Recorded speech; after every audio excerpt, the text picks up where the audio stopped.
الله من قرأ الفاتحة.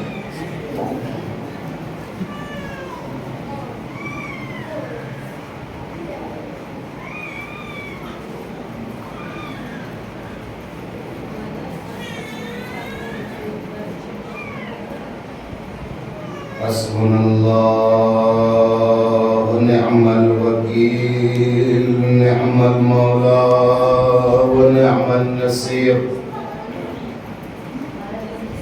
بسم الله الرحمن الرحيم. الحمد لله الذي لا يبلغ مدحته القائلون ولا يحصي نعماءه العادون ولا يؤدي حقه المجتهدون الذي ليس لصفته حد محدود ولا نعت موجود ولا أجل ممدود. فطر الخلائق بقدرته ونشر الرياح برحمته ووددا بالصخور ميدان أرضه. ثم الصلاة والسلام على الدافع جيش الأباطيل والدامغ صولات الأضاليل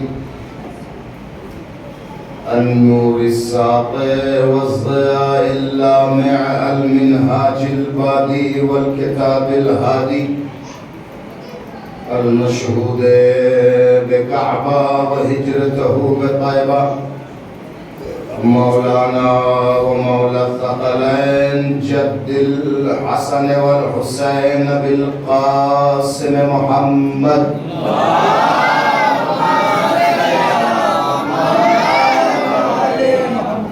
والصلاة والسلام على آله الأطيبين الأطهرين المنتخبين المنتجبين. ولعنة الله على أعدائهم دائما باقيا متواترا متواصلا متكاثرا متزافرا من الآن إلى قيام يوم الدين. أما بعد فقد قال الله تعالى وتبارك في كتابه المحكم وكتابه المتقن وقوله أحسن. بسم الله الرحمن الرحيم. يا أيها الذين آمنوا اتقوا الله وابتغوا إليه الوسيلة وجاهدوا في سبيله لعلكم تفلحون.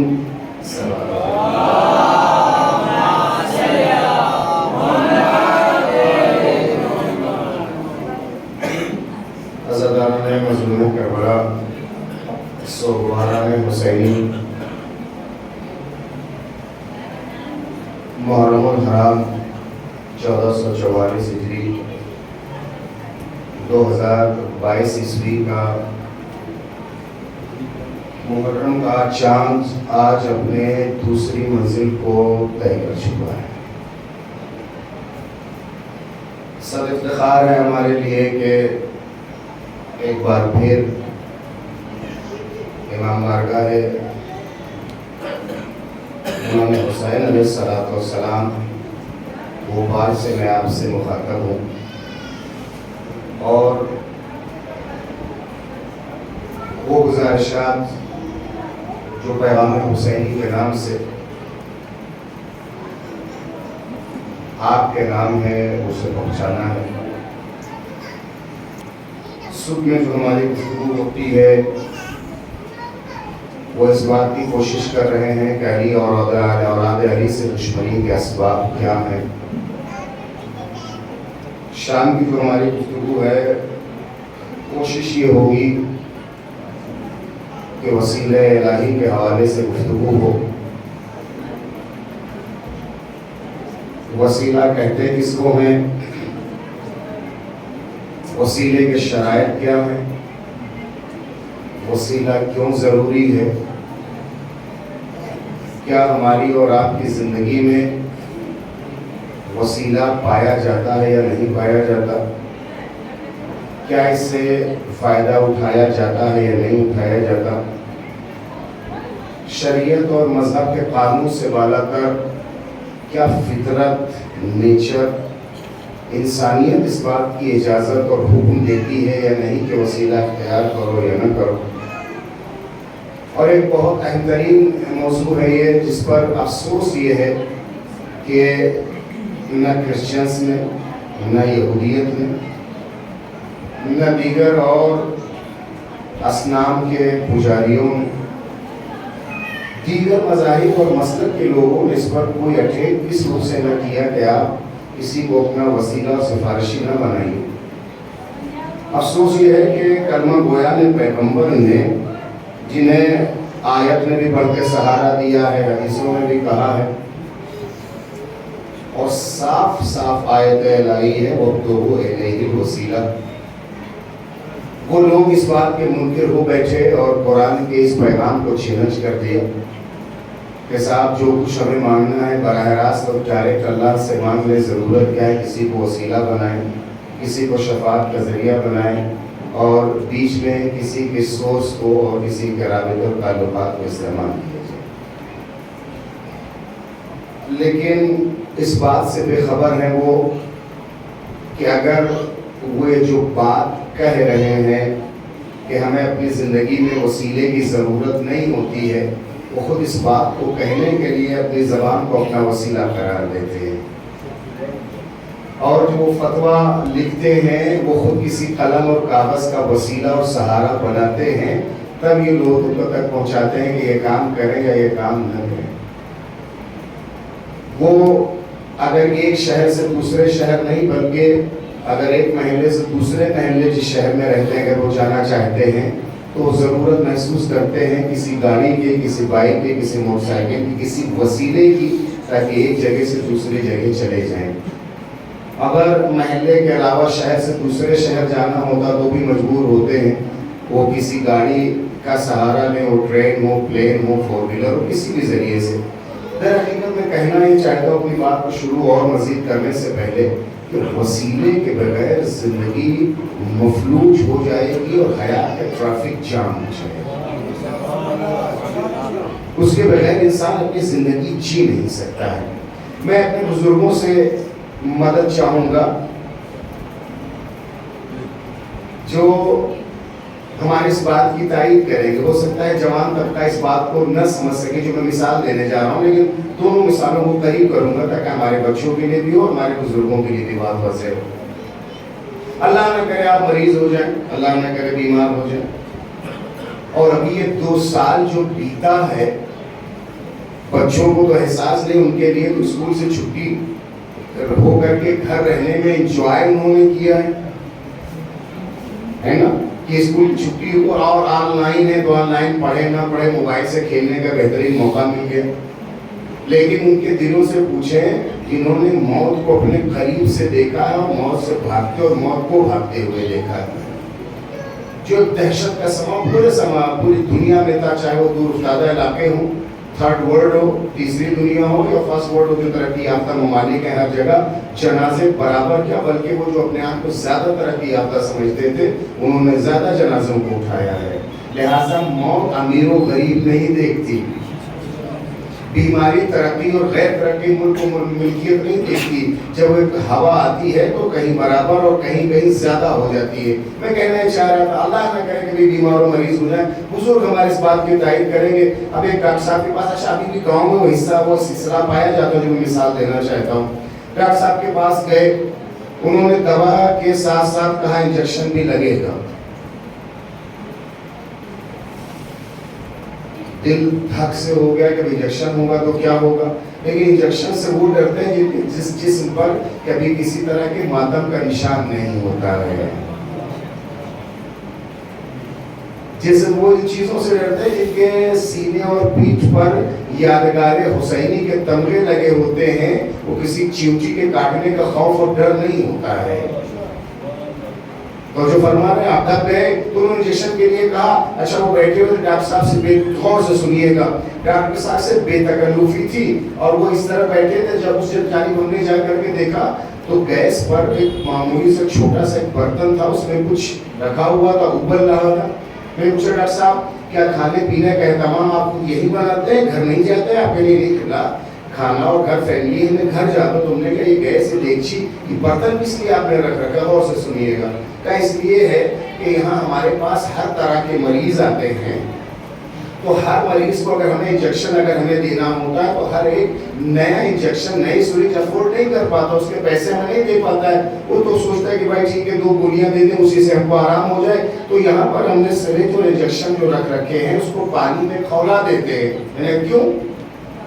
تو جو فرما رہے ہیں آنے والے ہر طرح کے مریض ہوتے ہیں, ہر ایک کے لیے نئے انجیکشن تو یوز نہیں کر سکتے ہیں. اب یہ پرانے زمانے میں تو ابھی بھی گاؤں کے علاقوں میں پایا جاتا ہے, تو یہ رہتا ہے اسی سرنج کو پانی میں کھولا دیتے. کس لیے کھولاتے ہیں؟ کہ اس کو ڈس انفیکٹ اس لیے کرتے ہیں کہ اگر ایک ہی انجیکشن کئی کو لگاتے چلے جائیں گے تو ہوا اور فضا میں بہت سارے جراثیم ہیں, بہت ساری بیماریاں ہیں, بہت ساری بیماریاں انجیکشن کے ذریعے وہ چیز منتقل ہو جائے گی. تو جو فرما رہے ہیں آپ اگر اسی انجیکشن کو ایک کے بجائے کئی کو لگاتے چلے جائیں گے تو یہ بیماریاں ایک سے دوسرے سے جو فضا اور ہوا میں اڑتی ہیں وہ انجیکشن کے ذریعے دوسرے میں منتقل ہو جائیں گی. لہٰذا اسے کھولانا ضروری ہے, ڈس انفیکٹ کرنا ضروری ہے. اب آپ بتائیے ایک چھوٹا چھاپ ڈاکٹر کو اللہ نے اتنا شور اور اتنا دماغ دیا ہے کہ اپنی دوا کو بیماریوں سے دور رکھے.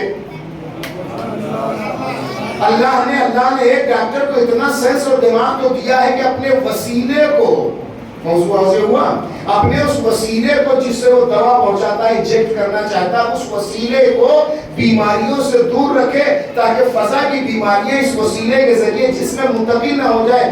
ایک طبیب جسم اور جسم کا ڈاکٹر جانتا ہے کہ وسیلے کی دوائی کو بیماریوں سے دور رکھا جائے. وہ پروردگار جس نے روح کے لیے وسیلہ بنایا ہے,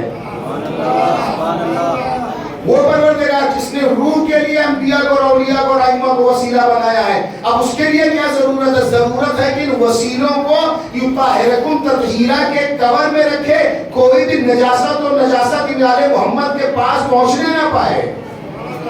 یہ بیٹا یا تو پہلے آیا کرو یا جہاں جگہ میں بیٹھو وہیں. نعرے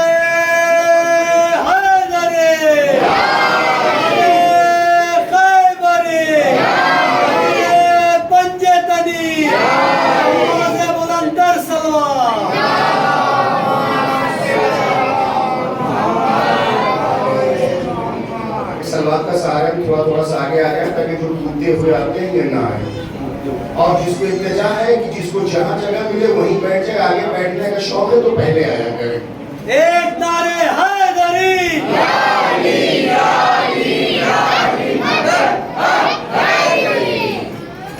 اب ضرورت ہے وہ جو روح کے لیے وسیلہ بن کر کے آئے ہیں. اگر ایک انجیکشن ہے تو اس انجیکشن کو لگانے کے لیے, دوا کو انجیکٹ کرنے کے لیے, جسم میں منتقل کرنے کے لیے فضا میں اتنی وبائیں ہیں, اتنی بیماریاں ہیں, ٹی بی کے ہیں, کینسر کے ہیں اور پتہ نہیں کس کس چیز کے جو وائرس ہیں جو فضا میں ہیں, اگر اس کو ڈس انفیکٹ نہ کیا جائے, وسیلے کو نہ روکا جائے تو جس کے ذریعے دوا پہنچائی جا رہی ہے اسی کے ذریعے بیماری بھی چلی جائے گی. لہٰذا اسے محفوظ کرنے کی ضرورت. وہ جو طبیب روح ہیں جو ہمارے لیے وسیلہ ہے پیغام الہیہ کو پہنچانے کے لیے, اب ضرورت ہے کہ وہ بھی ان تمام وائرس ہے اس لیے کہ اس فضا میں جہاں ٹی بی کے ہیں, کینسر کے ہیں, بلڈ کینسر کے ہیں, نہ جانے کیا کیا وائرس ہے جو انجیکشن کے ذریعے جسم میں نہ چلے جائیں. اس فضا میں بھی الزام ہے, عیاری ہے, مکاری ہے, جھوٹ ہے, شراب کاری ہے, فریب کاری ہے, دسیسہ کاری ہے, یہ سب بھی تو وائرس ہیں جو روح کے لیے ہیں. ضرورت ہے کہ ایسا اس مسند اور منبر پر آئے جو پیتا نہ ہو, اگر پلائے تو کوثر پلائے. ضرورت ایسا ہے کہ وہ بندروں سے کھیلنے والا منبر رسول پہ نہ آئے, فرشتوں اس کے در پر آ کر کے سجدہ کریں. ایسا آئے کہ مفسر قرآن ہو, ایسا نہ ہو کہ پوری عمر بیت جائے سورہ بقرہ نہ یاد ہو سکے. نہ حافظے کی کمزوری ہو, نہ دل کی کمزوری ہو, نہ زبان کی کمزوری ہو, نہ جسم و روح کی کمزوری ہو. یہ جسم جو ہے جسم باڈی, اس میں جہاں سے جیسے ہی کچھ ہوا, ڈاؤٹ اگر ہوتا ہے کہ کچھ ہو گیا ہے, کیا کرتے ہیں ہم؟ یا دوائیں معلوم ہوتی تو فوراً میڈیکل اسٹور دوڑے چلے جاتے ہیں, بچے کو بھیج دیتے جو فلاں ٹیبلٹ لے آؤ. تھوڑا کیس تھوڑا سا اور بڑھا, فون کر لیتے جان پہچان کے ڈاکٹر صاحب تھوڑا سا فیور فیل ہو رہا ہے لیکن تھوڑی سی پین بھی ہو رہی ہے, واٹ ڈو ناؤ؟ او اچھا یہ والی ٹیبلٹ آپ دے دیجیے تو میڈیکل اسٹور میں میری بات کرا دیجیے. یہ کیس اور بھی جب اوپر ہو جاتا ہے تو ڈاکٹر صاحب کے پاس جاتے ہیں. اب جیسی پہنچ جیسا بجٹ ویسے ڈاکٹر کے پاس. اور کیس ہوا تو اس سے بڑے اسپیشلسٹ کے پاس. اس کے بعد بعض وقت ہوتا ہے کہ شہر بھی بدلنا پڑ جاتا ہے. جیسا آپ بھوپال شہر میں اس رینج کا ڈاکٹر نہیں ہے, اب آپ چاہیے دوسرے شہر میں جائیے. جیسی بیماری ہوتی ہے ویسے ہی طبیب ڈھونڈا جاتا ہے. آج تک ہمیں نہ جانتے. اچھا مزے کی بات یہ ہے کہ کسی ڈاکٹر صاحب کے پاس گئے,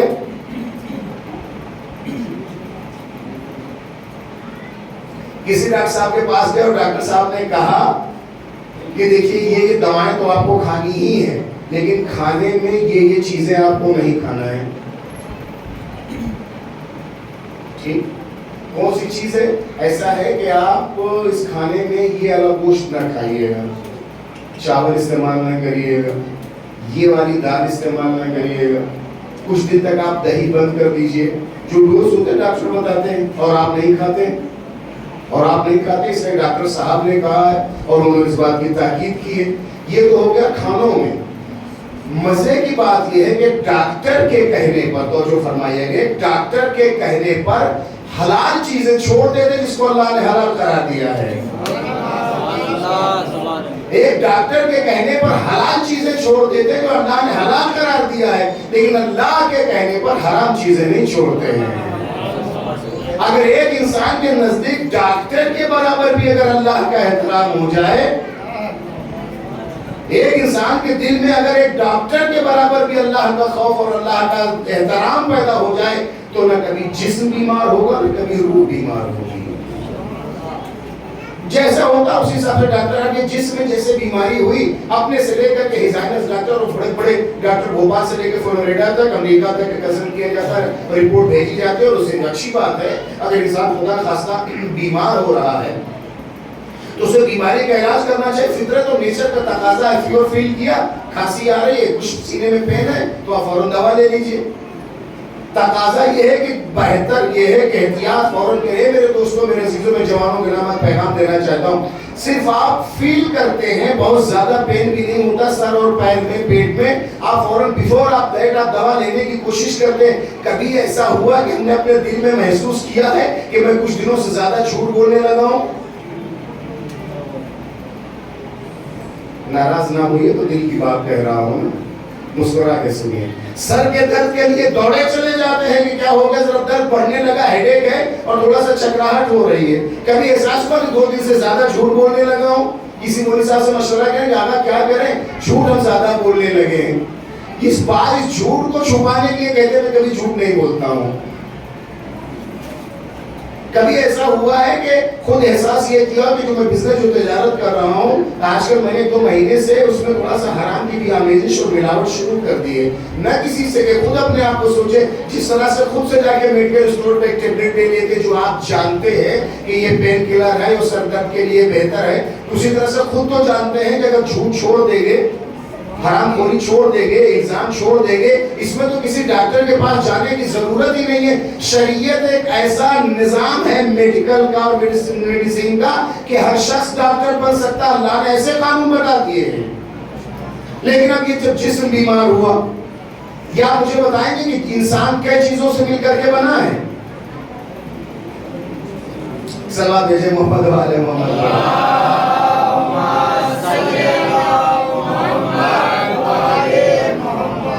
تھوڑا سا اور سمٹ آئیے, کیا کرے, اشارہ ہوتا ہے کہ آگے بلا لیجیے. تو ڈرنے کی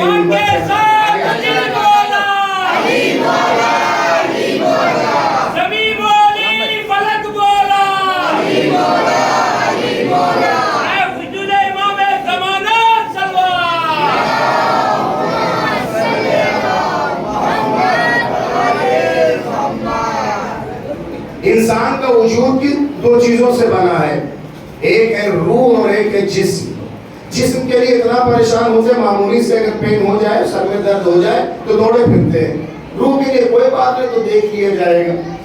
انسان بنا ہے روح اور جسم سے, سول اینڈ باڈی.